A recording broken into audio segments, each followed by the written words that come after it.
ಆದ್ರಿಂದ ಸಮುದ್ರಯಾನ ನಾವು ಮಾಡಿದಂಗೆ ಆಗಲಿಲ್ಲ, ನಡ್ಕೊಂಡು ಹೋದ್ವಿ, ಇಂಥವೆಲ್ಲ ಮಾತುಗಳು ಅರ್ಥಹೀನ ಆ ದೃಷ್ಟಿಯಿಂದ. ಇದು ಸಂಪ್ರದಾಯದ ಒಂದು ಮಾತು. ಹಾಗಾದ್ರೆ ಈ ಮುಂಚೆ ಪಾಕಿಸ್ತಾನಕ್ಕೂ ಹೋಗ್ಬೋದಿತ್ತು, ಬಾಂಗ್ಲಾದೇಶಕ್ಕೂ ಹೋಗ್ಬೋದಿತ್ತು. ಈಗ ಅಲ್ಲಿ ಹೋಗೋದು ಅರ್ಥಹೀನ, ಯಾಕಂದ್ರೆ ನಮ್ಮ ಸಂಸ್ಕೃತಿ ಅಲ್ಲಿಲ್ಲ. ಬಾಂಗ್ಲಾದೇಶದಲ್ಲಿ, ಪಾಕಿಸ್ತಾನದಲ್ಲಿ ಕೆಲವು ದೇವಾಲಯಗಳಿವೆ, ಇಲ್ಲ ಅಂತಲ್ಲ. ಢಾಕೇಶ್ವರಿ ಅಂತ ದೇವಾಲಯ ಬಾಂಗ್ಲಾದೇಶದಲ್ಲೇ ಇದೆ ಈಗ ಕೂಡ. ಪಶ್ಚಿಮ ಬಂಗಾಳದಲ್ಲಿ, ಪೂರ್ವ ಬಂಗಾಳದಲ್ಲಿ ಎರಡೂ ಕಡೆನೂ ಕೂಡ ದುರ್ಗಾದೇವಿ ಆರಾಧನೆ ಮಾಡ್ತಾರೆ. ಹೀಗೆ ದೇವಾಲಯಗಳಿವೆ, ಆದರೆ ಸಂಸ್ಕೃತಿ ಕ್ರಮೇಣ ನಷ್ಟ ಆಗಿದೆ. ಇದನ್ನೆಲ್ಲ ಒಬ್ಬ ವಿದ್ವಾಂಸರ ಜೊತೆ ಚರ್ಚೆ ಮಾಡುವಾಗ ಅವರು, ನಾನು ಈ ಮೊದಲೇ ಆಲೋಚನೆ ಮಾಡಿದ ಒಂದು ವಿಷಯವನ್ನು ಹೇಳಿಬಿಟ್ರು. ನೀವು ಹೇಳಿದ್ದು ಬಹಳ ಯುಕ್ತವಾಗಿದೆ. ಮೊದಲು ಪಾಕಿಸ್ತಾನ ಇದಕ್ಕೆಲ್ಲ ಹೋಗ್ಬೋದಿತ್ತು, ಈಗ ಅಲ್ಲಿ ಹೋಗೋದಕ್ಕೆ ಅರ್ಥ ಇಲ್ಲ. ಒಂದು ವಿಷಯ ಏನಂದ್ರೆ ಈಗ ಬೆಂಗಳೂರಿಗೆ ಹೋಗೋದಕ್ಕೂ ಅರ್ಥ ಇಲ್ಲ ಅಂತಂದ್ರು ಅವ್ರು ಇರೋದು ಬೇರೆ ಊರಿನಲ್ಲೇ, ಒಳ್ಳೆ ಸಾಧಕ ಅವರು. ನನಗೂ ಅದೇ ಅನ್ಸಿತ್ತು, ಯಾಕೆಂದ್ರೆ 20-30 ವರ್ಷದಿಂದ ಬೆಂಗಳೂರು ಹೇಗಿತ್ತು ಹಾಗಿಲ್ಲ ಈಗ ಯಾವಾಗಾದ್ರೂ ಅಲ್ಲಿ ಹೋಗ್ಬಿಟ್ರೆ ಇದು ಯಾವುದೋ ಪರದೇಶಕ್ಕೆ ಬಂದಂತೆ ಅನಿಸ್ತದೆ ನನಗೂ ಕೂಡ. ಅಂತ ಒಂದು ವಿಚಿತ್ರ ಪ್ರಜ್ಞೆ ನಾನು ಕಾಡ್ಲಿಕ್ಕೆ ತೊಡಗ್ತದೆ. ಆದ್ರಿಂದಲೇ ನಮ್ಮ ಬೆಂಗಳೂರು, ಅದರಲ್ಲಿ ಕೆಲವು ಪ್ರದೇಶಗಳು ವಿಶೇಷವಾಗಿ ಯಾವ ಅಮೆರಿಕಾದ ಸಿಲಿಕಾನ್ ವ್ಯಾಲಿಗೂ ಏನು ಕಡಿಮೆ ಇಲ್ಲ, ಆದ್ರಿಂದ ಅಲ್ಲಿ ಹೋಗೋದಕ್ಕೂ ಅರ್ಥ ಇಲ್ಲ ಅಂತ ಅವರು ಹಾಸ್ಯವಾಗಿ ಹೇಳಿದರು. ಹೌದು ಅಂತ ಕಾಣಿಸ್ತು ನನಗೆ. ಆದರೂ ಹೋಗ್ತೇವೆ. ಎಷ್ಟೋ ಸಲ ನಾನು ಹಾಸ್ಯ ಮಾಡೋದಿದೆ. ಈ ಪರಮಾತ್ಮನ 3 ಸ್ಥಾನಗಳಿವೆಲ್ಲ, ಶ್ವೇತದ್ವೀಪ, ಅನಂತಾಸನ, ವೈಕುಂಠ. ಅದಾದ್ಮೇಲೆ ಬೆಂಗಳೂರೇ ಈ ಬ್ರಾಹ್ಮಣರಿಗೆಲ್ಲ. ಯಾಕೆಂತಂದ್ರೆ ಈ ಎಲ್ಲಾ ಮಠಗಳು, ಎಲ್ಲ ಸ್ವಾಮಿಗಳು, ವಿದ್ವಾಂಸರು ಎಲ್ಲರೂ ಕೇಂದ್ರೀಕರಿಸಿಕೊಂಡಿರೋದು ಅಲ್ಲೇ ಇದ್ದಾರೆ ಅಂತ ಹಾಸ್ಯ ಮಾಡೋದು ಇದೆ. ಆದ್ರೆ ಅಂಥ ಕೇಂದ್ರ ಸ್ಥಾನ ಬೆಂಗಳೂರಿನ ಸ್ಥಿತಿಯೂ ಕೂಡ ಇವತ್ತು ಹಾಗಾಗಿದೆ, ಪರದೇಶ ಅನ್ನುವಂತೆ ಆಗಿಬಿಟ್ಟಿದೆ ಕೆಲವು ಭಾಗಗಳು ವಿಶೇಷವಾಗಿ. ಸುಮ್ಮನೆ ಹಾಸ್ಯಕ್ಕಾಗಿ ಮಾತು ಹೇಳಿದೆ. ಹಾಸ್ಯದಲ್ಲಿ ಒಂದು ಗಂಭೀರ ಆಲೋಚನೆ ಮಾಡಬೇಕಾದ ಸಂಗತಿ ಇದೆ, ಮುಂದೆ ಏನಾಗಬಹುದು ಅನ್ನೋದ್ರ ಬಗ್ಗೆ. ಇಲ್ಲಿ ಅಂತೂ ಭೌಗೋಳಿಕವಾಗಿ ಎಲ್ಲಾ ಖಂಡಗಳು ಒಟ್ಟಿಗೆ ಇದ್ದವು ಮೊದಲು, ಈಗ ಬೇರ್ಪಟ್ಟಿವೆ. ಅದರಲ್ಲೂ ಕೆಲವು ಭಾಗಗಳಿಗೆ ನಾವು ಹೋಗ್ತಿದ್ದೆವು ಮೊದಲು, ಈಗ ಅಲ್ಲಿ ಹೋಗೋದಕ್ಕೆ ಅರ್ಥ ಇಲ್ಲ, ಯಾಕಂದ್ರೆ ಸಂಸ್ಕೃತಿ ಇಲ್ಲ ಅದರಿಂದ. ಆದ್ರಿಂದ ಈಗ ಅಮೆರಿಕ, ಯುರೋಪು, ಆಸ್ಟ್ರೇಲಿಯಾ ಮೊದಲಾದ ಖಂಡಗಳಿಗೆ ನಾವು ಯಾಕೆ ಹೋಗಬಾರ್ದು ಅಂತಂದ್ರೆ ಅಲ್ಲಿ ಸಂಸ್ಕೃತಿ ಇಲ್ಲ. ಆದ್ರಿಂದ ಮೊದಲು ಒಂದು ಕಾಲದಲ್ಲಿ ಸಂಸ್ಕೃತಿ ಇತ್ತು, ಆವಾಗ ಹೋಗಿ ಬರುವ ಪ್ರಯತ್ನ ನಡೀತಿತ್ತೇನೋ. ಆದ್ರೆ ಬಹಳ ದೀರ್ಘಕಾಲದ ಪ್ರಯಾಣ, ಹೇಗೆ ಹೋಗ್ತಿದ್ರೋ ಬಿಡ್ತಿದ್ರೋ, ಬಹಳ ಹೋಗ್ತಿರ್ಲಿಲ್ಲ ಅಂತ ಕಾಣಿಸ್ತದೆ. ಹಾಗೆ ನೋಡಿದ್ರೆ ಇತ್ತೀಚಿನ ವಾಹನ ಅನುಕೂಲ ಹೆಚ್ಚಾಗಿರೋದ್ರಿಂದ ಈಗಲೇ ಈ ಕೇದಾರ, ಬದ್ರಿ ಮೊದಲಾದ ಪ್ರವಾಸಗಳು, ಉತ್ತರ ಭಾರತ, ದಕ್ಷಿಣ ಭಾರತದ ಪ್ರವಾಸದ ಪ್ಯಾಕೇಜ್ಗಳು ಎಲ್ಲ ಈಗ ಪ್ರಾರಂಭ ಆಗಿರೋದು. ಇದನ್ನ ವಿದ್ವಾಂಸರೊಬ್ಬರ ಜೊತೆ ಚರ್ಚೆ ಮಾಡುವಾಗ ಅವ್ರು ಹೇಳಿದರು, ಹೌದು, ಎಷ್ಟೋ ಭೂಭಾಗಗಳು ನಮ್ಗೆ ಅಂಟ್ಕೊಂಡೇ ಇದ್ದವು, ಅಲ್ಲಿಯೂ ಕೂಡ ಭಾರತೀಯ ಸಂಸ್ಕೃತಿ ಇತ್ತು. ಆದ್ರೆ ಇಲ್ಲಿಯವರು ಅಲ್ಲಿಂದ ಇಲ್ಲಿ ಹೋಗ್ತಿದ್ರೋ ಇಲ್ಲೋ ಊಹೆ ಮಾಡೋದು ಕಷ್ಟ, ನಾವೀಗ ತೀರ್ಮಾನ ಮಾಡೋದು ಕಷ್ಟ. ಯಾಕೆಂತಂದ್ರೆ ಹೋಗಿ ಬರ್ಲಿಕ್ಕೆ ಬೇಕಾದ ಅನುಕೂಲ ಇದ್ದಿದ್ದಿಲ್ಲ. ಕಾಶಿ ಯಾತ್ರೆ ಮಾಡುವಾಗಲೇ ಹಿರಿಯರಾದವರು, ಅತ್ಯಂತ ವಯಸ್ಸಾದವರು ತಮ್ಮ ಗೃಹಸ್ಥ ಜೀವನದ ಕರ್ತವ್ಯಗಳನ್ನೆಲ್ಲ ಮುಗಿಸಿ ಮಕ್ಕಳಿಗೆಲ್ಲ ಹಂಚಿಕೊಟ್ಟು ಇನ್ನು ಹೋಗಿ ಬರ್ತೀನಿ ಅಂತ ಹೋಗಿಬಿಡ್ತಿದ್ರಂತೆ. ಬಂದೆ ಒಂದು 2-3 ವರ್ಷ ಕಾಲ ಹೋಗ್ತಿದ್ರಂತೆ ಈಗ ಪ್ರಯಾಣ ಮಾಡ್ಕೊಂಡು. ವಿಪರೀತ ಕಳ್ಳರ, ದರೋಡೆಕೋರರ ಕಾಟ. ಇದು ಬೇರೆ ನಮ್ದು ದಂಡಕಾರಣ್ಯ ನಾವಿರೋದು. ಭರತವರ್ಷೇ ಭರತಖಂಡೆ, ಜಂಬೂದ್ವೀಪೇ ಭರತವರ್ಷೇ ಭರತಖಂಡೆ, ಇದು ದಂಡಕಾರಣ್ಯ. ಈ ಇಡೀ ದಕ್ಷಿಣ ಪ್ರಸ್ಥಭೂಮಿ, ಡೆಕ್ಕನ್ ಪ್ಲೇಟ್ಯೋ, ಇದೆಲ್ಲ ದಂಡಕಾರಣ್ಯ. ಇದು ಗೋದಾವರಿ ದಕ್ಷಿಣ ತೀರ, ಕಳ್ಳರು ಬೇರೆ. ಹಾಗಾಗಿ ಮತ್ತು ವಾಹನ ಸೌಕರ್ಯ ಇಲ್ಲ, ತಾವೇ ಅಡಿಗೆ ಮಾಡ್ಕೋಬೇಕು. ಎಲ್ಲ ಛತ್ರದಲ್ಲಿ ಎಲ್ಲೆಲ್ಲ ಊಟ ಮಾಡ್ತಿದ್ರು, ಹೋಗ್ತಿದ್ರು. ಬಂದ್ರು. ಅದೊಂದು ಶಾಸ್ತ್ರದಲ್ಲೊಂದು ಮಾತು ಇದೆ, 12 ವರ್ಷ ತನಕ ನೋಡ್ಬೇಕು, ಬರ್ಲಿಲ್ಲ ಅಂದ್ರೆ ಶ್ರಾದ್ದ ಮಾಡ್ಬೇಕು ಅಂತೇಳಿ. ಹಿಂಗೆಲ್ಲ ಈ ಚರ್ಚೆ ನಡುವೆ ಗಮನಕ್ಕೆ ಬಂದಂತ ಅಂಶಗಳು. ಹೀಗಿರುವಾಗ ಯಾವಾಗ ಫ್ರಾನ್ಸಿಗೆ ಹೋಗ್ತಾರೆ, ರಷ್ಯಾಕ್ಕಾದ್ರೂ ಹೇಗೆ ಹೋಗ್ಲಿಕ್ಕೆ ಸಾಧ್ಯ? ಋಷಿಕಾಶ್ಚ ಚೀನಾಶ್ಚ ಅಂತ ಹೇಳಿ ಮಹಾಭಾರತದಲ್ಲೇ ಬಂದಿದೆ. ಈ ಮಹಾಭಾರತದ ಯುದ್ಧದಲ್ಲೇ ಚೀನಾ ದೇಶದ ಕೆಲವು ಪಡೆಗಳು, ರಷ್ಯಾ ದೇಶದ ಕೆಲವು ಪಡೆಗಳೆಲ್ಲ ಇಲ್ಲಿ ಯುದ್ಧಕ್ಕೆ ಬಂದಿದ್ದು ಕೂಡ ಕೆಲವು ಮಾತುಗಳಿವೆ. ಮತ್ತೆ ಈ ಸಂಪತ್ತನ್ನು ಸಂಗ್ರಹ ಮಾಡಲಿಕ್ಕೆ ಅರ್ಜುನ ಅಲ್ಲೆಲ್ಲ ಕೆಲವು ಬಾರಿ ಯಾತ್ರಾ ಕೂಡ ಮಾಡಿದ್ದ ಅನ್ನೋದ್ರಿಂದ ನೋಡಿದ್ದೀವಿ. ಋಷಿಕಾಶ್ಚ ಅಂದ್ರೆ ರಷ್ಯಾ, ಅದು ಈಗ ಅಂತಿದೆ, ಋಷಿ ನಮ್ಮಲ್ಲಿ. ಅದು ಈಗಿರೋದು ರಷ್ಯಾ ಅಂತಾಗಿದೆ ಅಷ್ಟೇ. ಚೀನಾಶ್ಚ ಮೊದಲು ಅಲ್ಲಿಗೆ ಹೋಗಬಹುದಿತ್ತು. ಈಗ ಕಲಿಯುಗದಲ್ಲಿ ಮುಂದೆ ಅದು ಭೂಭಾಗಗಳೇ ದೂರ ಹೋದ ಮೇಲೆ, ಅಲ್ಲಿ ಹೋಗೋದು ಬರೋದು ಕಷ್ಟ ಆದ್ಮೇಲೆ ಅದನ್ನ ಬಿಟ್ಟುಬಿಟ್ರು. ಭಿನ್ನ ಸಂಸ್ಕೃತಿ ಆಯ್ತು, ಭಿನ್ನ ಧರ್ಮ ಆಯ್ತು, ನಮ್ಮ ಧರ್ಮದ ನಮ್ಮ ಸಂಸ್ಕೃತಿ ಆಚರಣೆ ಕಷ್ಟ ಆಯ್ತು, ಅದಕ್ಕೆ ಬಿಟ್ಟುಬಿಟ್ರು. ಇದಕ್ಕೊಂದು ಪ್ರಬಲವಾದ ಆಧಾರ ಏನಂದ್ರೆ ನಾರದ ಪುರಾಣದ ಆಧಾರ. ಕಲಿಯುಗದಲ್ಲಿ ಮಾಡಬಾರದು ಧರ್ಮಗಳು ಯಾವುದು? ಸಮುದ್ರ ಯಾತ್ರಾ ಸ್ವೀಕಾರ ಇರೋದು ಮೊದಲದೇ. ಕಮಂಡಲು ವಿಧಾರಣಂ, ಅದಕ್ಕೆ ನಮ್ಗೆ ಅರ್ಥ ಇಲ್ಲ, ನಮ್ಗೆ ನೆನಪಿಲ್ಲ ಈಗ. ಬಹಳ 20-25 ವರ್ಷದ ಹಿಂದೆ ಯಾವಾಗೂ ಓದಿದ ನೋಟ್ ಮಾಡ್ಕೊಂಡ ಶ್ಲೋಕ ಅದು. ದ್ವಿಜಾನಾಂ ಅಸವರ್ಣಾಸು ಕನ್ಯಾಸು ಉಪಯಮಃ, ಇದು ಗೊತ್ತಾಗ್ತದೆ. ಹಿಂದೆ ಬ್ರಾಹ್ಮಣ, ಕ್ಷತ್ರಿಯ, ವೈಶ್ಯ, ಶೂದ್ರ ಸ್ತ್ರೀಯರನ್ನು ಮದುವೆ ಆಗ್ತಿದ್ರು. ಈಗ ಬ್ರಾಹ್ಮಣರನ್ನೇ, ಕ್ಷತ್ರಿಯರನ್ನೇ ಮದುವೆ ಆಗಬೇಕು ಅಂತ ಈಗ ನಿಯಮ ಬಂದಿದೆ. ಮತ್ತೆ ದೇವರಾಜ್ಯ ಸುತೋತ್ಪತ್ತಿ, ಒಬ್ಬ ವ್ಯಕ್ತಿಗೆ ಅವನ ಪತ್ನಿಯಲ್ಲಿ ಮಕ್ಕಳಾಗದೆ ಹೋದರೆ ಆ ವ್ಯಕ್ತಿಯ ತಮ್ಮ ಏನಿರ್ತಾರಲ್ಲ ಮೈದುನ, ಅವನಿಂದ ಸಂತಾನ ಉತ್ಪಾದನೆ ಪಡ್ಕೋಬಹುದು ಅಂತ ಒಂದು ಮಾರ್ಗ ಇತ್ತು. ಅವನು ಹಾಗೆ ಸತ್ತು ಹೋದ, ಆ ಮಹಿಳೆ ಅಪುತ್ರವತಿಯಾಗಿ ಉಳಿದ್ಲು, ಮೈದುನನ ಮೂಲಕ ಸಂತಾನ ಉತ್ಪಾದನೆ ಮಾಡ್ಕೋಬೇಕು ಅಂತ. ಮತ್ತೆ ಬಂದವರಿಗೆ ಮಧುಪರ್ಕ ಕೊಡ್ತಾರಲ್ಲ, ಜೇನುತುಪ್ಪ ಕೊಟ್ಟು ಸ್ವಾಗತ ಮಾಡ್ತಾರಲ್ಲ, ಆವಾಗ ಒಂದು ಪಶುವನ್ನು ಕಡಿತಿದ್ರು. ಆಗ ಮಧುಪರ್ಕೆ ಪಶೋರ್ವಧ, ಇವ್ಯಾವು ಕಲಿಯುಗದಲ್ಲಿ ಇಲ್ಲ. ಒಂದೊಂದಾಗಿ ಅದು ಹೇಳ್ತಾ ಹೋಗ್ತಿದ್ರು. ಮಾಂಸಾದನಂ ತಥಾ ಶ್ರಾದ್ಧೆ, ಕಲಿಯುಗದಲ್ಲಿ ಇದು ಶ್ರಾದ್ದದಲ್ಲಿ ಮಾಂಸ ಸ್ವೀಕಾರ ಮಾಡೋದು, ಇದು ಕೂಡ ಆವಾಗಿತ್ತು, ಈಗಿಲ್ಲ. ಈ ಮೂಲಕ ನಿಮ್ಮಲ್ಲಿ ಕೆಲವರು ಈ ಹಿಂದೆ ಮಾಡಿದ ಪ್ರಶ್ನೆಗಳಿಗೆ ನಾನು ಉತ್ತರ ಕೊಡ್ತಿದ್ದೇನೆ. ಮೊನ್ನೆ ಒಬ್ರು ಕೇಳಿದ್ರು, ಭೀಮಸೇನ ಮೊದಲಾದ ಪಾಂಡವರು ಮಾಂಸ ತಿಂತಿದ್ರು ಅಂತ ಹೇಳಿದ್ರಿ, ಅದು ಹೇಗೆ ಅವ್ರಿಗೆ ಉಚಿತ ಆಗ್ತದೋ ಹೇಗೆ ಅಂತ ಕೇಳಿದ್ರೆ, ನಾನು ನಿಮ್ಗೆ ಹೇಳಿದ್ದೆ ಮಹಾಭಾರತದಲ್ಲೇ ಅವರು ಜಿಂಕೆ ಮೊದಲಾದ ಪ್ರಾಣಿಗಳನ್ನು ಬೇಟೆ ಆಡ್ತಿದ್ರು ಅನ್ನೋದಕ್ಕೆ ಆಧಾರಗಳಿದೆ ಅಂತ ಮೊನ್ನೆ ತೋರಿಸಿದ್ದೆ. ಅದನ್ನು ಇನ್ನೊಂದ್ಸರಿ ನೀವು ನೆನಪು ಮಾಡ್ಕೊಳ್ಳಿ. ಅನೇಕ ಸಂದರ್ಭದಲ್ಲಿ ಬೇರೆ ಬೇರೆಯವರಿಗೆ ಕೊಟ್ಟ ಉತ್ತರಗಳನ್ನು ಕೂಡ ಮತ್ತೆ ಈಗ ನೆನಪು ಮಾಡ್ಕೊಳ್ಬೇಕು. ಶ್ರಾದ್ದದಲ್ಲಿ ಮಾಂಸ ಭೋಜನ ಬ್ರಾಹ್ಮಣರು ಮಾಡ್ತಿದ್ರು, ಕಲಿಯುಗದಲ್ಲಿ ಅದಿಲ್ಲ. ವಾನಪ್ರಸ್ಥಾಶ್ರಮ, ಬ್ರಹ್ಮಚರ್ಯ, ಗೃಹಸ್ಥ, ವಾನಪ್ರಸ್ಥ, ಸನ್ಯಾಸ. ವಾನಪ್ರಸ್ಥ ಅಂದ್ರೆ ಕಾಡಿಗೆ ಹೋಗಿಬಿಡೋದು, ಕಾಡಿನಲ್ಲೇ ಗಂಡ ಹೆಂಡತಿ ಬದುಕಿರೋದು, ಗೃಹಸ್ಥಾಶ್ರಮ ಕರ್ತವ್ಯ ಮುಗಿಸಿದ ಮೇಲೆ. ಅದು ಈಗಿಲ್ಲ. ದತ್ತಾಕ್ಷತಾಯ ಕನ್ಯಾಯ ಪುನರ್ದಾನಂ ವರಾಯಚ, ಹುಡುಗಿನ ಮದುವೆ ಮಾಡಿ ಕೊಟ್ಟಿದ್ದೀರಿ, ಅವಳು ಗಂಡ ಸಣ್ಣ ವಯಸ್ಸಿಗೆ ಸತ್ತೋಗಿಬಿಟ್ಟ, ಆ ಗಂಡ ಹೆಂಡರ ನಡುವೆ ಸಂಪರ್ಕನೇ ಆಗಿರಲಿಲ್ಲ, ಆಗ ಅವಳನ್ನು ಮತ್ತೊಂದ್ಸರಿ ಇನ್ನೊಬ್ಬ ವರನಿಗೆ ಮದುವೆ ಮಾಡಿಕೊಡ್ಬೇಕು. ಅದು ಈ ಕಲಿಯುಗದಲ್ಲಿ ಇಲ್ಲ. ನೈಷ್ಠಿಕ ಬ್ರಹ್ಮಚರ್ಯ ಕಲಿಯುಗದಲ್ಲಿ ಇಲ್ಲ. ಬ್ರಹ್ಮಚರ್ಯಾಶ್ರಮ, ಗೃಹಸ್ಥಾಶ್ರಮ, ವಾನಪ್ರಸ್ಥಾಶ್ರಮ, ಸನ್ಯಾಸಾಶ್ರಮ ಅಂತಿದೆಯಲ್ಲ, ವಿದ್ಯಾಭ್ಯಾಸ ಮುಗಿಸುವ ತನಕ ಮಾತ್ರ ಬ್ರಹ್ಮಚಾರಿ ಆಗಿರಬೇಕು. ವಿದ್ಯಾಭ್ಯಾಸ ಮುಗಿದ ಮೇಲೆಯೂ ಕೂಡ ಕಲಿಯುಗದಲ್ಲಿ ನೈಷ್ಠಿಕ ಬ್ರಹ್ಮಚರ್ಯದಿಂದ ಇರಬಾರದು. ನೈಷ್ಠಿಕ ಬ್ರಹ್ಮಚರ್ಯದಿಂದ ಇರೋದು ಕಷ್ಟ ಕಲಿಯುಗದಲ್ಲಿ, ನಿಮಗೆಲ್ಲರಿಗೂ ಗೊತ್ತಿದೆ. ಅದರಿಂದ ಅದು ನಿಷಿದ್ಧ. ನರಮೇಧ, ಅಶ್ವಮೇಧ, ಕುದುರೆ ಕಡಿದು ಯಜ್ಞ ಮಾಡ್ತಿದ್ರಲ್ಲ ಕ್ಷತ್ರಿಯರು, ಅದು ಆ ಕಾಲಕ್ಕೆ ಮಾತ್ರ. ಕಲಿಯುಗದಲ್ಲಿ ಅದು ಯಾವ ಕ್ಷತ್ರಿಯರು ಅದನ್ನು ಮಾಡಬಾರ್ದು. ಆದರೂ ಈ ಯಾರೋ ಶಾತವಾಹನರು, ಗುಪ್ತರೋ ಯಾರೋ ಒಬ್ಬ ಚಕ್ರವರ್ತಿಗಳಲ್ಲಿ ಒಬ್ಬ ಅದನ್ನ ಅಶ್ವಮೇಧ ಯಾಗವನ್ನು ಕೂಡ ಮಾಡಿದ್ದ ಅಂತ ಕೇಳಿ ಬರ್ತದೆ. ಹಾಗೆ ನರಮೇಧ ಅಂತ, ಅದು ನರಮೇಧ ಅಂತ ಮನುಷ್ಯನನ್ನೇ ಕೊಂದು ಮಾಡೋದಲ್ಲ, ಕುದುರೆಯನ್ನು ಬಿಟ್ಟು ಬಿಡ್ತಾರಲ್ಲ ಸಂಚಾರ ಮಾಡಿ ಹೋಗುವಂತ, ಹಾಗೆ ಮನುಷ್ಯನನ್ನು ಬಿಟ್ಟು ಬಿಡ್ತಾ ಇದ್ರು ಅಂತ ಕೆಲವು ಕಡೆ ಹೇಳ್ತಾರೆ. ಅದ್ರ ಸ್ವಲ್ಪ ನಮಗೆ ಸ್ಪಷ್ಟವಾಗಿ ಗೊತ್ತಿಲ್ಲ ಈಗ. ಅಂತೂ ನರಮೇಧ ಆಗಲಿ ಅಶ್ವಮೇಧ ಆಗಲಿ ಕಲಿಯುಗದಲ್ಲಿಲ್ಲ. ಮತ್ತೆ ಮಹಾಪ್ರಸ್ಥಾನ ಗಮನಂ, ಮತ್ತೊಂದೇನಂದ್ರೆ ಮಹಾಪ್ರಸ್ಥಾನ ಗಮನಂ. ಈ ಪಾಂಡವರು ಮೊದಲಾದ ಮಹಾಪ್ರಸ್ಥಾನ ಮಾಡಿದ್ರು ಅಂತ ಬರ್ತದಲ್ಲ, ಅದೇನು ಅಂತಂದ್ರೆ ಎಲ್ಲ ಸಾಮ್ರಾಜ್ಯವನ್ನೆಲ್ಲ ಒಪ್ಪಿಸಿಕೊಡೋದು, ಮತ್ತೆ ಮುಂದೆ ನಡಿಲಿಕ್ಕೆ ಶುರು ಮಾಡೋದು. ಅಂದ್ರೆ ತೀರ್ಥಯಾತ್ರೆಗೆ ಹೋಗೋದಲ್ಲ ಇದು, ನಡಿಲಿಕ್ಕೆ ತೊಡಗೋದು. ಅನ್ನ ಆಹಾರ ಇಲ್ಲ, ಶರೀರ ಬಿದ್ದು ಸಾಯೋ ತನಕನೂ ನಡೆಯೋದು. ಇದಕ್ಕೆ ಮಹಾಪ್ರಸ್ಥಾನ ಅಂತ ಕರೀತಾರೆ. ಪಾಂಡವರೆಲ್ಲ ಶರೀರ ಪರಿತ್ಯಾಗ ಮಾಡಿದ ಹಾಗೇನೆ, ಅದು ಮುಂದೆ ನಾವು ಸ್ವರ್ಗಾರೋಹಣ ಪರ್ವದಲ್ಲಿ ನೋಡೋರಿದ್ದೇವೆ. ಮತ್ತೆ ಇದೇ ಶಾಂತಿ ಪರ್ವ ನಾವೀಗೇನು ನೋಡ್ತಿದ್ದೀವಲ್ಲ, ಕೆಲವು ಅಪರಾಧಗಳಿಗೆ ಮಹಾಪ್ರಸ್ಥಾನವೇ ಪ್ರಾಯಶ್ಚಿತ್ತ ಅಂತಿದೆ. ನಡ್ಕೊಂಡು ಹೋಗ್ತಾ ಇರಬೇಕು, ನಿಲ್ಲುವಂತಿಲ್ಲ. ನೀರಡಿಕೆ, ಹಸಿವು ಏನು ಪ್ರಶ್ನೆಯೇ ಇಲ್ಲ. ನೀರಡಿಕೆ, ಹಸಿವು, ಬಾಯಾರಿಕೆ, ಆಯಾಸ, ನಡ್ಕೊಂಡು ಹೋಗ್ತಾನೆ ಇರಬೇಕು. ಶರೀರ ಬಿದ್ದರೆ ಬಿದ್ದು ಸತ್ಯ ಹೋಗೋ ತನಕ ನಡಿಬೇಕು, ಸಾಯಬೇಕು ಅಂತಲೇ ನಡಿಬೇಕು. ಅದು ಮಹಾಪ್ರಸ್ಥಾನ. ಅದು ಈ ಕಲಿಯುಗದಲ್ಲಿಲ್ಲ. ಗೋಮೇಧ ಅಂತ ಮತ್ತೊಂದು ಯಜ್ಞ ಇತ್ತು, ಗೋವನ್ನು ಕೊಂದು ಮಾಡುವ ಯಜ್ಞ ಅಂತ ಗೊತ್ತಿಲ್ಲ ನಮ್ಗೆ, ಅದಕ್ಕೆ ಸ್ವರೂಪ ಗೊತ್ತಿಲ್ಲ. ಅದು ಈಗಿಲ್ಲ. ಏತಾನ್ ಧರ್ಮಾನ್ ಕಲಿಯುಗೆ ವರ್ಜಾರಾಹುರ್ ಮನೀಷಿಣಃ, ಈ ಯಾವ ಧರ್ಮಗಳು ಕೂಡ ಕಲಿಯುಗದಲ್ಲಿಲ್ಲ. ಇದು ನಾರದ ಪುರಾಣದಲ್ಲಿ ಪೂರ್ವ ಭಾಗದಲ್ಲಿ 24ನೇ ಅಧ್ಯಾಯದಲ್ಲಿ 13-16 ಶ್ಲೋಕಗಳು. ಇದರಿಂದ ಏನು ಗೊತ್ತಾಗ್ತದೆ ಅಂದ್ರೆ, ಮೊದಲು ಕೆಲವು ದೇಶಗಳಿಗೆ ಹೋಗ್ಬೋದಿತ್ತು, ಅದು ಕಲಿಯುಗದಲ್ಲಿ ನಿಷಿದ್ಧವಾಯಿತು. ಮತ್ತೆ ಭೌಗೋಳಿಕ ಕಾರಣಗಳಿಂದಲೂ ಕೂಡ ಭೂಗೋಳಗಳೇ ಬೇರೆ ಬೇರೆ ಸರಿದು ಬಿಟ್ಟ ಮೇಲೆ ಅದು ಹೋಗ್ಲಿಕ್ಕೆ ಸಾಧ್ಯನೂ ಇಲ್ದಂತಾಯಿತು. ಹಡಗಿನಲ್ಲಿ ಪ್ರಯಾಣ ಮಾಡಿದರೆ ಮಡಿ ಮೇಲಿಗೆ ಸ್ನಾನ, ದೇವರ ಪೂಜೆ ಎಲ್ಲ ಆಗ್ಬೇಕಲ್ಲ, ಬ್ರಾಹ್ಮಣರು ಯಜ್ಞ, ಕೆಂಡ ಹೊತ್ತು ಯಜ್ಞ ಮಾಡ್ಬೇಕಲ್ಲ ಇವನು ಯಾವಾಗ ಯಜ್ಞ ಮಾಡೋನು?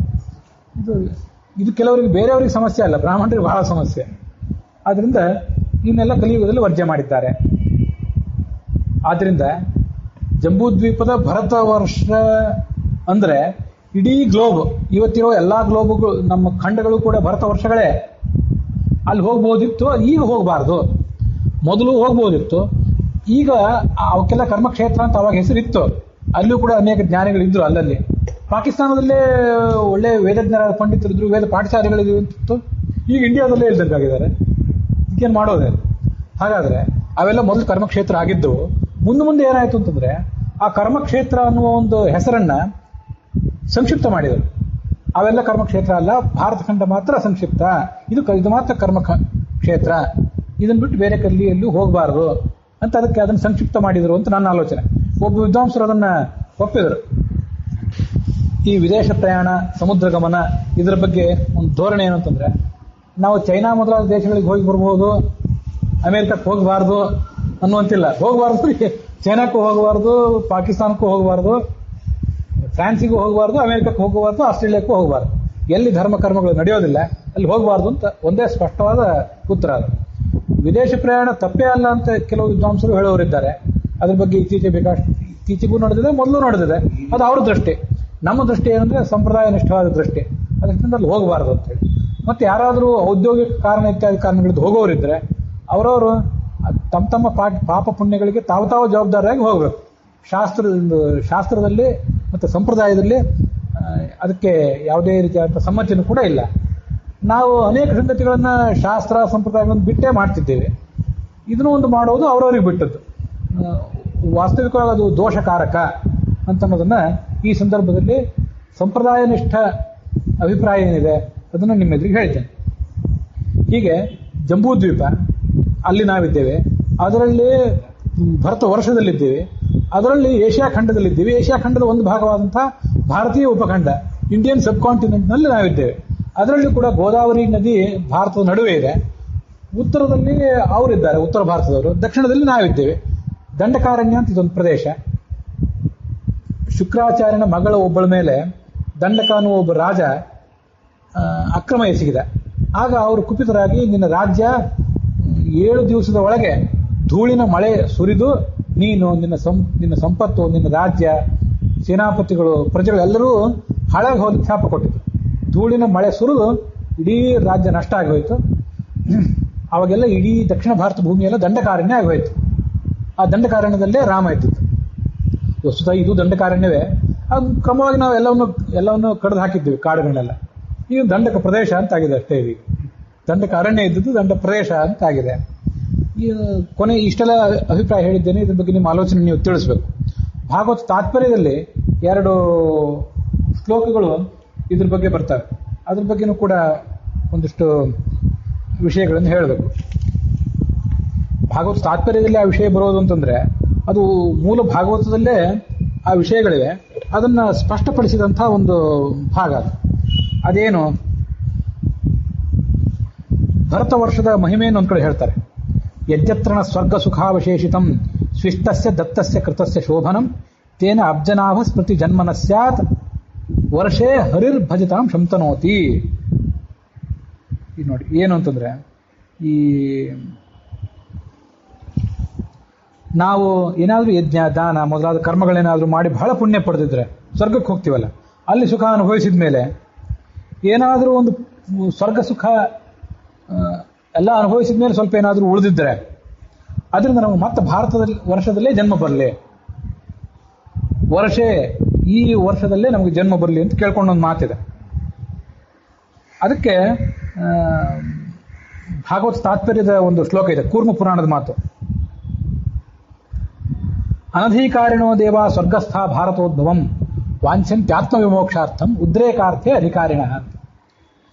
ಈ ಪುಣ್ಯಕರ್ಮ ಮಾಡಿ ಸ್ವರ್ಗಕ್ಕೆ ಹೋಗಿ ಆ ಸ್ವರ್ಗ ಅನುಭವಿಸಿ ಮರಳಿ ಪುಣ್ಯ ತೀರಿದಾಗ ಇಲ್ಲಿ ಬರ್ತಾರಲ್ಲ, ಮತ್ತೆ ಮೋಕ್ಷಕ್ಕಾಗಿ ಅವ್ರು ಪುಣ್ಯಕರ್ಮ ಮಾಡಬೇಕಲ್ಲ, ಅಂಥವು ಕೆಲವರು ಮಾನವರು ಇವರಿಗೆ ಅನಧಿಕಾರಿಕ ದೇವತೆಗಳು ಅಂತ ಕರೀತಾರೆ. ಸಣ್ಣ ಮಟ್ಟದ ದೇವತೆಗಳು, ಮಾನವರೇ ಆಗಿ ಮುಂದೆ ದೇವಪಟ್ಟಕ್ಕೆ ಏರಿದವರು ಕೆಲವರು. ಅವರೆಲ್ಲ ಈ ಭರತ ವರ್ಷದಲ್ಲಿ ಜನ್ಮವನ್ನು ಅಪೇಕ್ಷೆ ಪಡ್ತಾರಂತೆ. ಯಾಕೆಂದ್ರೆ ಇಲ್ಲಿ ಕರ್ಮ ಮಾಡಿದ್ರೆ ಫಲ ಹೆಚ್ಚು ಅಂತ. ಇದು ಅದ್ಭುತವಾದ ಮಾತು. ಮತ್ತೆ ಹಾಗಾದ್ರೆ ದೊಡ್ಡ ದೊಡ್ಡ ದೇವತೆಗಳು, ಈ ಸಾಮಾನ್ಯ ದೇವತೆಗಳು ಕಥೆ ಇದಾಯಿತು. ದೊಡ್ಡ ದೇವತೆಗಳು ಇಲ್ಲಿ ಬಂದು ಹುಟ್ಲಿಕ್ಕೆ ಅಪೇಕ್ಷೆ ಪಡ್ತಾರೋ ಇಲ್ವೋ ಅಂದ್ರೆ ಉದ್ರೇಕಾರ್ಥೆ ಅಧಿಕಾರಿಣ, ಆಧಿಕಾರಿಕ ದೇವತೆಗಳು ತತ್ವಾಭಿಮಾನಿ ದೇವತೆಗಳು ಮೊದಲಾದವರು ಅವರು ಇಲ್ಲಿ ಬರ್ಲಿಕ್ಕೆ ಅಪೇಕ್ಷೆ ಪಡ್ತಾರೆ. ಯಾಕೆಂದ್ರೆ ಅವರಿಗೆ ಈಗ ತತ್ವಜ್ಞಾನ ಆಗಿ ಹೋಗಿದೆ, ಭಗವಂತನ ಅಪರೋಕ್ಷ ಜ್ಞಾನ ಆಗಿದೆ.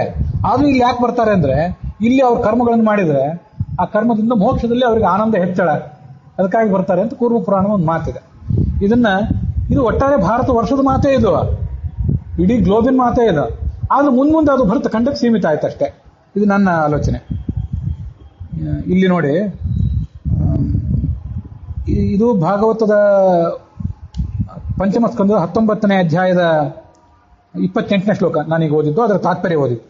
ಮತ್ತೊಂದು ಕಡೆ ಪಂಚಮ ಸ್ಕಂದದ 6ನೇ ಅಧ್ಯಾಯದ 14ನೇ ಶ್ಲೋಕ ಒಂದಿದೆ, 15ನೇ ಶ್ಲೋಕ ಒಂದಿದೆ. 14ನೇ ಶ್ಲೋಕ ಏನ್ ಹೇಳ್ತದೆ? ಅಹೋ ಭುವಃ ಸಪ್ತ ಸಮುದ್ರವತ್ಯಾಹ ದ್ವೀಪೇಶು ವರ್ಷೇಶ್ವಧಿ ಪುಣ್ಯಮೇತತ್ ಗಾಯಂತಿ ಯತ್ರತ್ಯ ಜನಾಹ ಮುರಾರೇಹ ಕರ್ಮಾಣಿ ಭದ್ರಾಣ್ಯವತಾರಯಂತಿ. ಯಾಹ ಅಂತಾರೆ. ಎಂಥ ಪುಣ್ಯ ನೋಡ್ರಿ. ಏನು ಅಂದ್ರೆ 7 ಸಮುದ್ರಗಳಿಂದ ಕೂಡಿದ ಈ ಭೂಮಿಯ ಎಲ್ಲ ದ್ವೀಪಗಳಲ್ಲಿಯೂ ಎಲ್ಲ ವರ್ಷಗಳಲ್ಲಿಯೂ ಭಾರತ ವರ್ಷವೇ ಅಧಿಕ ಪುಣ್ಯ ಮಾಡಲಿಕ್ಕೆ, ಅಧಿಕ ಪಾಪ ಮಾಡಲಿಕ್ಕೂ ಪ್ರಶಸ್ತವಾದ ಜಾಗ. ಇಲ್ಲಿ ಜನ ಆ ಭಗವಂತನ ಲೀಲೆಗಳನ್ನ, ಅವನ ಅವತಾರಗಳನ್ನ ಹಾಡಿ ಹೊಗಳ್ತಾರೆ. ಕೆಲವರು ಹಾಗೆ ನಿಂದನೆ ಕೂಡ ಮಾಡ್ತಾರೆ. ಅವತಾರ ಎಂತನೂ ಇದೆ. ಇದು ನೀವು ಈಗಿನ ಪರಿಸ್ಥಿತಿಗಳನ್ನ ನೋಡಿದ್ರೆ ಗೊತ್ತಾಗ್ತದೆ. ಕೆಲವರು ಹೊಗಳವರಿದ್ದು, ಕೆಲವರು ಬೈತಾನೂ ಕೂಡವರು ಇರ್ತಿರ್ತಾರೆ.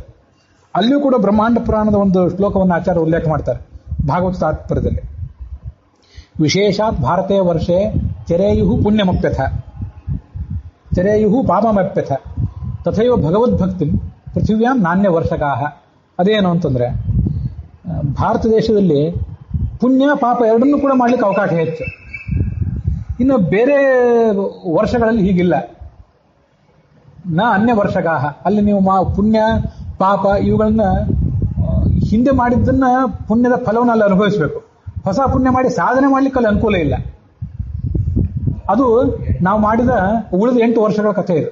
ಹೌದು, ಪೃಥ್ವಿಯಾಂ ನಾಣ್ಯ ವರ್ಷಗಾಹ. ಆದ್ರಿಂದ ಅವುಗಳನ್ನ ಏನ್ ಕರೀತಾರೆ? ಭೋಗಭೂಮಿ ಅಂತ ಕರೀತಾರೆ. ನಮ್ದನ್ನ ಕರ್ಮಭೂಮಿ ಅಂತ ಕರೀತಾರೆ. ಹಾಗಾದ್ರೆ ಈ ಕರ್ಮಭೂಮಿ ಅಂತ ಅನ್ನೋದಕ್ಕೆ ಏನು, ಈ ಕೆಲವು ವಿದ್ವಾಂಸರು ಹೇಳೋ ಪ್ರಕಾರ ಇದು ನಮ್ದು ಕರ್ಮಭೂಮಿ ಅಲ್ವಾ, ಹಾಗಾದ್ರೆ ನಾವಿಲ್ಲಿ ಭೋಗ ಮಾಡೋದಿಲ್ಲೇನು? ಇಲ್ಲಿ ಕೂಡ ಎಲ್ಲಾ ಥರದ ಭೋಗಗಳನ್ನು ಅನುಭವಿಸ್ತೀವಿ, ನಮಗೇನು ಸಿಗ್ತದೋ ಅದನ್ನ. ಇನ್ನು ಆದ್ರಿಂದ ಇದು ಭೋಗಭೂಮಿಯೂ ಹೌದಲ್ಲ ಇದು. ಇನ್ನು ಯಾವುದನ್ನು ಭೋಗಭೂಮಿ ಅಂತ ನಾವು ಕೆಲವು ಬೇರೆ ದೇಶಗಳನ್ನ, ಅಮೆರಿಕ ಮೊದಲಾದ ದೇಶಗಳ ದೃಷ್ಟಿ ಇಟ್ಕೊಂಡು ಮಾತಾಡ್ತೇವೆ, ಅದು ಕೂಡ ಕರ್ಮಭೂಮಿನೇ. ಅಲ್ಲಿಯೂ ಸಂಧ್ಯಾ ವಂದನೆ ಮೊದಲಾದ ಕರ್ಮಗಳನ್ನು ಮಾಡಿದ್ರೆ ಅಲ್ಲೂ ಫಲ ಇದ್ದೇ ಇದೆ. ಆದ್ರೆ ಇಲ್ಲಿ ಕರ್ಮದ ಫಲ ಹೆಚ್ಚು, ಅಲ್ಲಿ ಭೋಗದ ಫಲ ಹೆಚ್ಚು ಅಂತ ಹೀಗೆ ವ್ಯಾಖ್ಯಾನ ಮಾಡ್ತಾರೆ. ಅದಲ್ಲ, ಆ ವ್ಯಾಖ್ಯಾನ ಸರಿಯಲ್ಲ. ಈ ವ್ಯಾಖ್ಯಾನ ಇದು ಕರ್ಮಭೂಮಿಯೂ ಹೌದು ಭೋಗಭೂಮಿಯೂ ಹೌದು, ಅದು ಕರ್ಮಭೂಮಿ ಹೌದು ಭೋಗಭೂಮಿ ಹೌದು ಅಂತ ಏನು ವ್ಯಾಖ್ಯಾನ ಮಾಡ್ತಾರೆ, ಅದಷ್ಟು ಉಚಿತವಾದಲ್ಲ. ಯಾಕೆಂದ್ರೆ ಮಧ್ವಿಜಯ 2ನೇ ಸರ್ಗದ ಮಧ್ಯೇಪಿ ಕರ್ಮಭೂಮಿ ಭಾರತ ನಾಮ ಖಂಡೆ ಅಂತ ಏನಿದೆ, ಆ ಶ್ಲೋಕಕ್ಕೆ ಮಧ್ವಿಜಯದ ಒಬ್ಬರು ಪ್ರಾಚೀನ ವ್ಯಾಖ್ಯಾನಕಾರರು, ವೇದಾಂಗ ತೀರ್ಥರು, ಆ ವ್ಯಾಖ್ಯಾನಕಾರರು ಏನು ಹೇಳ್ತಾರೆ ಅಂತಂದ್ರೆ, ನಾವು ಈ ಕರ್ಮಭೂಮಿಯಾದ ಭರತ ವರ್ಷದಲ್ಲಿ ಏನು ಕರ್ಮಗಳನ್ನು ಮಾಡ್ತೇವೆ, ಸತ್ಕರ್ಮ ಮಾಡಿದರೆ ಅದರಿಂದ ಸ್ವರ್ಗ, ದುಷ್ಟಕರ್ಮ ಮಾಡಿದರೆ ನರಕ, ಇನ್ನು ಶ್ರವಣ ಮನನಾದಿಗಳನ್ನು ಮಾಡಿದರೆ ಮುಕ್ತಿ. ಈ ಮೂರಕ್ಕೆ ಇದು ಕಾರಣ ಆಗ್ತದೆ. ಆದರೆ ಉಳಿದ ಇಲಾವೃತ ಮೊದಲಾದ ವರ್ಷಗಳಿವೆಯಲ್ಲ, ನೀವು ಅಲ್ಲಿ ಸತ್ಕರ್ಮ ಮಾಡಿ ಮತ್ತೆ ಹೆಚ್ಚಿನ ಫಲವನ್ನು ಪಡ್ಕೊಳ್ಳಿಕ್ಕೆ ಅವಕಾಶ ಇಲ್ಲ. ಈ ಇಲಾವೃತ, ಭದ್ರ, ಹರಿ, ಕೇತುಮಾಲ ಮೊದಲಾದ ಕಡೆಗಳೇ ಹಿಂದೆ ಎಲ್ಲೋ ಬೇರೆ ಕಡೆ ಮಾಡಿದ್ದನ್ನು ಇಲ್ಲಿ ಬಂದು ಅನುಭವಿಸಬೇಕು. ಈ ಭರತ ವರ್ಷದ ಮಹತ್ವ ಎಂತದ್ದು ಅಂತಂದ್ರೆ, ಇಲ್ಲಿ ಸಾಧನೆ ಮಾಡ್ಲಿಕ್ಕೆ ಅವಕಾಶ ಇದೆ, ಪಾಪ ಮಾಡ್ಲಿಕ್ಕೂ ಅವಕಾಶ ಇದೆ, ಅಧ್ಯಾತ್ಮ ಮಾರ್ಗ ಹಿಡಿಲಿಕ್ಕೂ ಅವಕಾಶ ಇದೆ. ಹೀಗೆ ಮಧ್ವಿಜಯದ ವೇದಾಂಗ ತೀರ್ಥ ವ್ಯಾಖ್ಯಾನ ಏನು ಹೇಳ್ತದೆ ಅಂತಂದ್ರೆ, ಕರ್ಮಭೂಮಿ ಅಂದ್ರೆ ಏನರ್ಥ? ಎಲ್ಲಿ ಸತ್ಕರ್ಮ ಮಾಡಿದರೆ ಸತ್ಫಲ ಸಿಗ್ತದೋ, ಅಂದ್ರೆ ಪರಲೋಕದಲ್ಲಿ ಮತ್ತೆ ಜನ್ಮಾಂತರಗಳಲ್ಲಿ, ಎಲ್ಲಿ ದುಷ್ಕರ್ಮ ಮಾಡಿದರೆ ನರಕದಲ್ಲಿ ಸತ್ಫಲ ಸಿಗ್ತದೆ ಮತ್ತೆ ಜನ್ಮಾಂತರದಲ್ಲಿ ದುಷ್ಫಲಗಳನ್ನು ಮನುಷ್ಯ ಅನುಭವಿಸಬೇಕಾಗ್ತದೋ, ಅದು ಕರ್ಮಭೂಮಿ ಅಂತ ಅರ್ಥ. ಇಂಥ ಕರ್ಮಭೂಮಿ ಅಂದ್ರೆ ಭರತ ವರ್ಷ ಮಾತ್ರ. ಅದು ಈ ಕೇತುಮಾಲ ಮೊದಲಾದ ವರ್ಷಗಳಲ್ಲ. ಅವರು ಭಗವಂತ ಭಕ್ತಿ ಮಾಡ್ತಿರ್ತಾರೆ, ಭಾಗವತದಲ್ಲಿ ಅದು ಸ್ಪಷ್ಟವಾಗೇ ಇದೆ. ಭಗವಂತ ಅಲ್ಲಿ ಸನ್ನಿಧೀಯತೆ ಅಂತ ಇದ್ದೇ ಇದೆ, ವಿಭಿನ್ನ ರೂಪಗಳಿಂದ ಇರ್ತಾನೆ ಅಂತಿದೆ. ಆದರೆ ಅಲ್ಲಿ ಅವ್ರು ಮಾಡೋದು ಏನಿದೆ ಅಂದ್ರೆ ತಮ್ಮ ಸ್ವಭಾವಕ್ಕನುಸಾರವಾಗಿ ಮಾಡ್ತಿರ್ತಾರೆ. ಬೇರೆ ಕಡೆ ಮಾಡಿದ ಪುಣ್ಯದ ಫಲವನ್ನು ಅಲ್ಲಿ ಅನುಭವಿಸ್ತಿರ್ತಾರೆ. ಪಾಪವನ್ನಂತೂ ಅವರಲ್ಲಿ ಮಾಡೋ ಪ್ರಸಂಗವೇ ಇಲ್ಲ. ದೊಡ್ಡ ವ್ಯಕ್ತಿತ್ವದ, ದೊಡ್ಡ ಅರ್ಹತೆಯ ಸಾಧಕರವರಾದ್ರಿಂದ ಇದು ಕರ್ಮಭೂಮಿ ಅಂತ ಅನ್ನೋದಕ್ಕೆ ಅರ್ಥ. ಅದನ್ನು ವೇದಾಂಗ ತೀರ್ಥರು ಸ್ಪಷ್ಟಪಡಿಸಿದ್ದಾರೆ. ಹೀಗೆ ಮೊದಲು ಜಂಬೂದ್ವೀಪ ಅನ್ಬೇಕು, ಆಮೇಲೆ ಭರತವರ್ಷೆ ಭರತಖಂಡೇ ಅನ್ಬೇಕು. ಇದು ನನ್ನ ಆಲೋಚನೆ. ಕೆಲವು ವಿದ್ವಾಂಸರ ಜೊತೆ ಚರ್ಚೆ ಮಾಡಿದ್ದೇನೆ. ನಾ ಹೇಳಿದ ಕೆಲವು ಅಂಶಗಳನ್ನು ಒಪ್ಪಿದ್ದಾರೆ, ಕೆಲವು ಅಂಶಗಳನ್ನು ಒಪ್ಪಲಿಲ್ಲ. ಬಹುತೇಕ ನಾನು ಹೇಳುವ ಅಂಶಗಳೆಲ್ಲ ಬಹುಶಃ ವಿದ್ವಾಂಸರು ಒಪ್ಪಿದ್ದಾರೆ. ಇಬ್ಬರ ಜೊತೆ ಮಾತಾಡ್ಲಿಕ್ಕೆ ಸಾಧ್ಯ ಆಯಿತು. ಮತ್ತು ಕೆಲವರು ವಿದ್ವಾಂಸರ ಜೊತೆ ಇದರಲ್ಲಿ ಮಾತಾಡ್ತೇನೆ. ಕೆಲವು ಅಭಿಪ್ರಾಯಗಳು ಬಗೆಹರಿದೇ ಇರ್ಬೋದು. ಯಾಕೆಂತಂದ್ರೆ ವರ್ಷ ಬೇರೆ ಖಂಡ ಬೇರೆ ಅಂತ ನಾನು ಹೇಳ್ತಿದ್ದೇನೆ. ಇಲ್ಲ, ವರ್ಷವೇ ಖಂಡ ಅಂತ ಹೇಳೋರು ಕೆಲವು ವಿದ್ವಾಂಸರಿದ್ದಾರೆ. 7 ದ್ವೀಪಗಳಲ್ಲಿ ಜಂಬೂ ದ್ವೀಪ ಒಂದು, ಆ ಜಂಬೂ ದ್ವೀಪದಲ್ಲಿ 9 ಖಂಡ ಅಂತ ವ್ಯಾಖ್ಯಾನ ಮಾಡೋರಿದ್ದಾರೆ. ಅಲ್ಲಲ್ಲ, ಜಂಬೂ ದ್ವೀಪದಲ್ಲಿ 9 ವರ್ಷ, ಅದರಲ್ಲಿ ಭರತ ವರ್ಷದಲ್ಲಿ ಭರತ ಖಂಡ. ಆದ್ರಿಂದ ಅಲ್ಲ, ಹೌದು, ಕೆಲವು ಹೀಗೆ ಭಾಗವತಕ್ಕೆ ವ್ಯಾಖ್ಯಾನ ಮಾಡ್ತಾರೆ ಅಂತ ಹೇಳಿದೆ ನಮ್ಮಲ್ಲೇ. ಆದ್ರಿಂದ ಕೆಲವು ವಿದ್ವಾಂಸರ ಜೊತೆ ಚರ್ಚೆ ಮಾಡಿದಾಗ ಅದರಿಂದ ಏನು ಪರಿಹಾರ ಸಿಗದೇ ಇರಬಹುದು. ಆದರೂ ಅನೇಕ ಥರದ ಜಿಜ್ಞಾಸೆಗಳನ್ನು ಚರ್ಚೆಗಳನ್ನು ಮುಂದೆ ಮಾಡ್ತೇನೆ. ನಿಮ್ಮೆದುರಿಗೂ ಕೂಡ ಇಟ್ಟಿದ್ದೇನೆ. ನೀವು ಇದ್ರ ಬಗ್ಗೆ ನಿಮ್ಮ ಆಲೋಚನೆಯನ್ನು ನನಗೆ ತಿಳಿಸ್ಬೇಕು. ಇದೇ 7 ದ್ವೀಪಗಳಿಂದ ಕೂಡಿದ ಭೂಮಿ ಏನಿದೆಯಲ್ಲ, ಸಪ್ತದ್ವೀಪ ವಸುಂಧರ, ಇದನ್ನೇ ಭೂವರಾಹ ತನ್ನ ಕೋರೆದಾಡಿಯನ್ನು ಮೇಲೆತ್ತಿದ. ಒಬ್ಬರು ಕಳೆದ ದಿವಸ ಪ್ರಶ್ನೆ ಕೇಳಿದ್ರು, ಆ ಪ್ರಶ್ನೆಗೆ ಉತ್ತರ ಕೊಟ್ಟಿದ್ದೇನೆ. ವರಾಹ ಬ್ರಹ್ಮಾಂಡವನ್ನು, ಇಡೀ ಬ್ರಹ್ಮಾಂಡವನ್ನು ಮೇಲೆತ್ತಿದ್ನೋ ಭೂಮಿಯನ್ನು ಮೇಲೆತ್ತಿದ್ನೋ ಅಂತಂದ್ರೆ ಸಪ್ತದ್ವೀಪಗಳಿಂದ ಕೂಡಿದ ಭೂಮಿಯನ್ನು ಮಾತ್ರ ಮೇಲೆತ್ತಿದ್ದು. ಅದೇ ನೀರಿನಲ್ಲಿ ಮುಳುಗಿತ್ತು, ಅದನ್ನು ಎತ್ತಿದ್ದ ಅಂತ ಹೀಗೆ ಶಾಸ್ತ್ರ ಅದನ್ನು ಹೇಳ್ತದೆ. ಇದ್ರ ಬಗ್ಗೆ ಎಲ್ಲ ಹೇಳಿದ್ದೀನಿ. ನಿಮ್ಮ ಅಭಿಪ್ರಾಯವನ್ನು ನೀವು ಮುಂದೆ ತಿಳಿಸ್ಬೇಕು. ನಮಸ್ಕಾರ.